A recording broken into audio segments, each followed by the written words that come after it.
Police are continuing their search for a man they say robbed a bank dressed as a woman. Ed Tufo has been following the case of the cross-dressing bank robber very closely, and aside from the obvious, He's not a pretty guy. Tufo knows a little bit about bank robberies. I've seen a number of them in my career, yes. He spent nearly 30 years in law enforcement as a Philadelphia cop, 15 of those as a detective, and another 5 as a private investigator.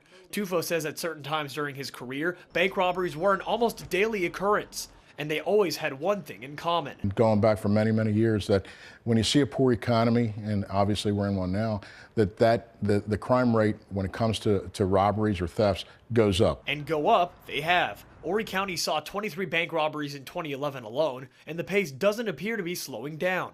It just seems that now, the criminals are getting a bit more creative.